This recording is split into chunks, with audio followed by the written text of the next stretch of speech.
There are reports of people who've been in an accident, been in a coma, suddenly wake up and they can speak languages, or they can understand astrophysics, although they've never studied physics or math. If I didn't have this lack anymore, this lack of knowledge, but I had all this knowledge, how would that change me? Would I then lose that sense of separateness, that sense of locality? And so now, if you didn't have what? If you didn't, I didn't get. Have a lack of knowledge. In other words, I was exactly the same as the reality that perceives through me. It can understand everything. And you could start speaking French or German. I would understand it perfectly. How would that change me? Would it change me? Would it? Not really. Okay. That's what I figured. It wouldn't be any evidence that consciousness is universal. Mm-hmm. Because you would have a different interpretation. Let's assume I start saying something in German, right? Right. And normally you don't understand it. But because I understand it, and you have a special insight into my mind, now you understand it. And you say, oh, I've never learned German, I understand German. Mm-hmm. Right? Right. And then, what conclusion do you draw from that? Exactly. The conclusion is, well, I had a telepathic moment between Francis and me, between Francis' consciousness and my consciousness.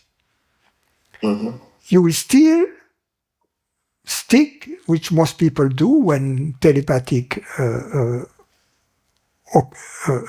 events occur, to a model, to an interpretation which implicitly assumes that consciousness is attached to each body-mind, and that there are as many consciousnesses as there are body-minds, and that this telepathic event was a special, one-of-a-kind, rare type of communication between two separate consciousnesses. That's the most common interpretation. But they're really not separate.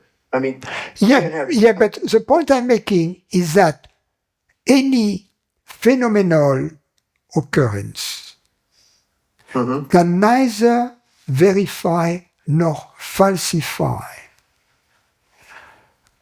any hypothesis about consciousness, including the separate consciousness hypothesis or the universal consciousness hypothesis.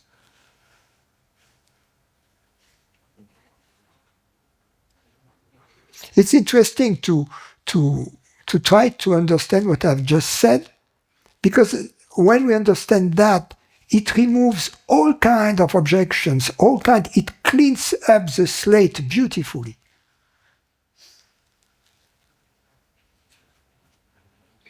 So I repeat it. No phenomenal experience, meaning anything that has a shape or a name, any thought, any experience in the world, any experience in the body, can give us any information on consciousness that perceives these events.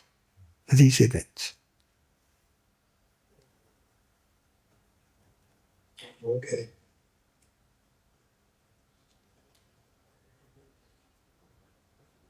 So then once that's understood, we stop looking at all kinds of questions that don't make sense any longer. All kinds of objections don't make sense any longer.